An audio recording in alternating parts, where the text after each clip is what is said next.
Hey guys, welcome to Heart Magic. It's been a while since I've made an episode. I've been very busy in life, and just trying to figure out my path with my heart while also trying to maintain my life, and it's challenging. Um, I've also had time since my brain aneurysm and endocarditis episode, um, to think about my heart and what I'm going to be doing with it, and I definitely know what surgeon I will use. You know, with that time coming and whatnot.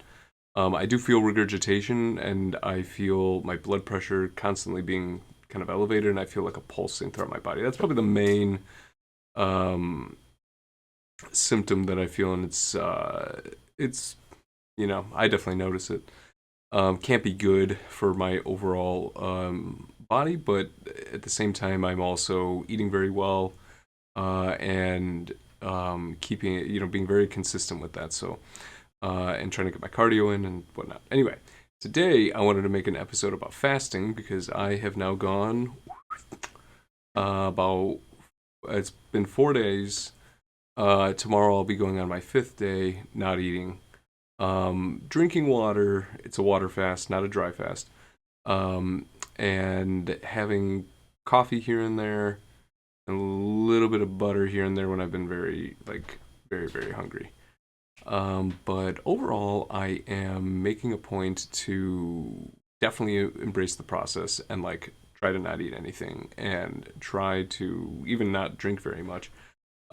Just keep steady amount of hydration and whatnot. Mainly because you don't want to deplete your minerals.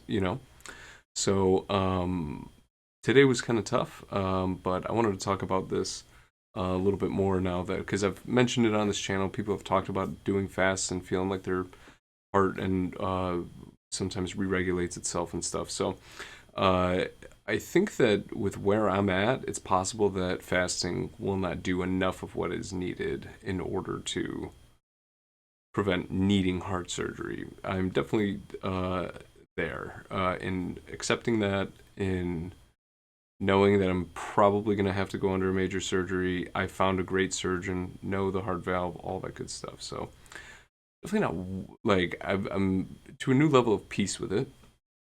But with the fasting, though, I mean, I definitely also see as I've been experiencing it how this can help restore one's heart. So the core, from everything that I've learned about getting stem cells, which I've gotten, and doing all of these health regimens and everything that I've been trying to just improve my life, the heart valve tissue is the hardest one to target. So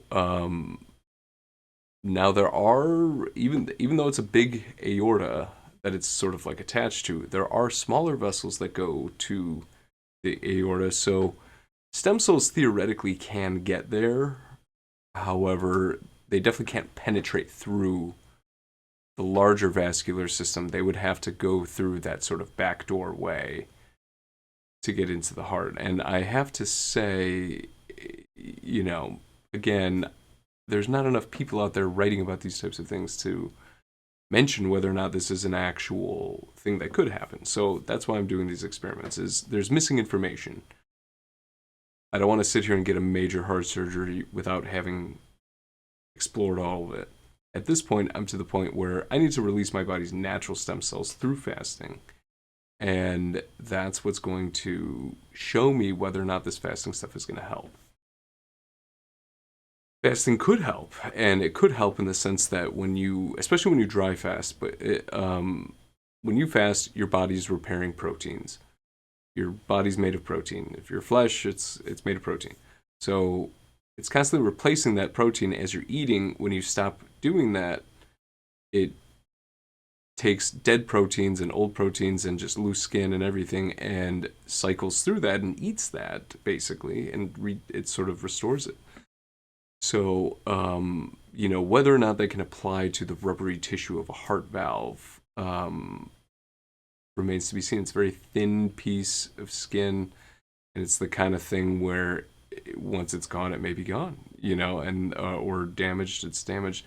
And that's what people do say, but no hospital on earth sits here and has cardiology unit, and then right next to it a fasting unit. You know what I mean?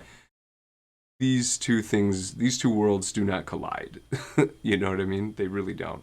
So I even talked to one of the best dry fasting experts from Russia, and recently, and he said that nobody's really gone through his program with heart valve issues, and if they did, he probably wouldn't um, accept them into the intensity of his program because you go 11 days without food and water. So I can understand that, but he recommended to combine dry fasting and water fasting, and um, to still do short dry fasts and stuff like that. So I'm doing a longer water fast here, and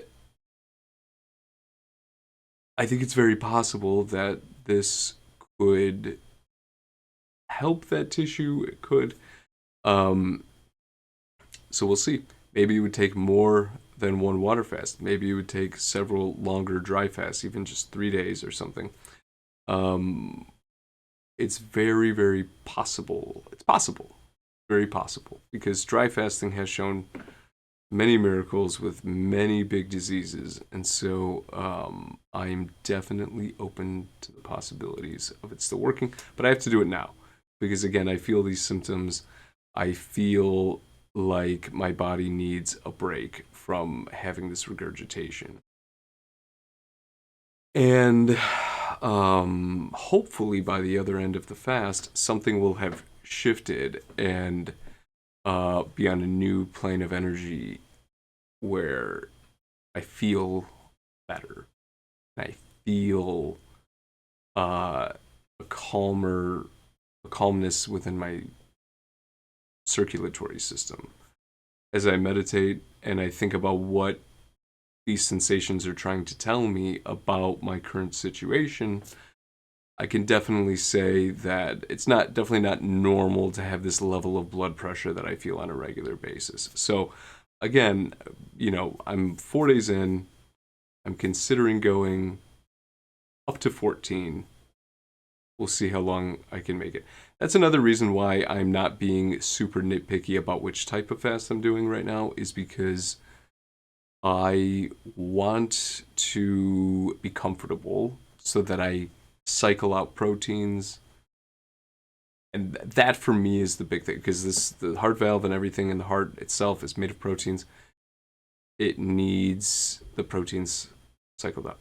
So I hope I'm not jumping around too much. I probably am. But it's a big issue. It's a big topic. It's a big stuff. One thing that I did want to mention before that I maybe skirted away from was that when it comes to healing your heart with fasting, the muscle itself is the easiest part to restore. With stem cells as well, the easiest part to restore. So, when I hear people complaining about certain elements of heart disease, and I'm like, man, if you would just do a fast, find out, we need more people doing this. We need more people finding out how much water fasting, dry fasting, intermittent fasting, fasting mimicking diets, which are basically any diet that's heavy on low on protein, basically. So vegetables and fats and stuff like that, and you sort of keep your nutrients. I'm probably butchering the concept because I don't do fasting mimicking, but it's out there. So we need people doing fasting mimicking, dry fasting, and I think we need to document it more so that we can understand, hey, maybe this element of heart disease has potential for restoration. I feel like that's what I'm doing right now. Many doctors have told me to get surgery up to this point. I have to say I'm happy that I haven't gotten it yet. Even though I sort of feel ready to get it, that's because I found the surgeon that I want, and I found the valve that I want, and I know that they can go in through my ribs instead of doing open heart, doing a what's it called? Forgetting the word, brain fart. It's just a low invasive surgery. I'll think of the name. later. I talk about it all the time. Anyway, love you guys. So, um, don't get the hook. Yeah, I just want to share this update on fasting and that I'm actually going through it right now, and it's so many ideas open up while you're fasting because you're not thinking about food, and every time I do think about food, I'm like, oh no, stay back.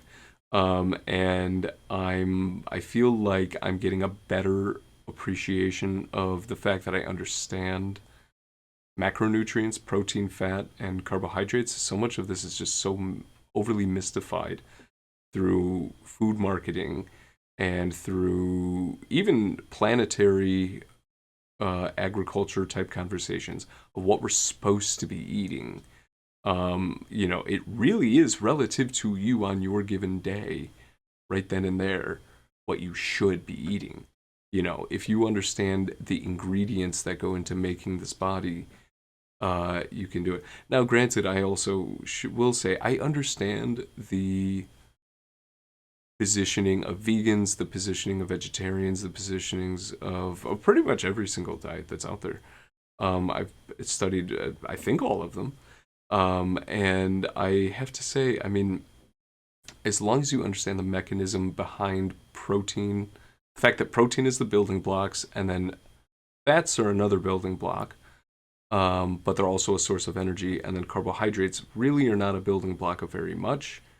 But fruits and other carby stuff can have nutrients in it, be carriers of nutrients. I mean, understanding the way that these things sort of work together really empowers you to be able to go through with fasting because now I know what to eat when I'm coming off the fast.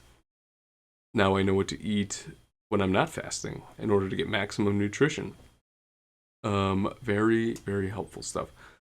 So anyway, so I stocked the freezer up full of steaks, and I am ready to come back to eat.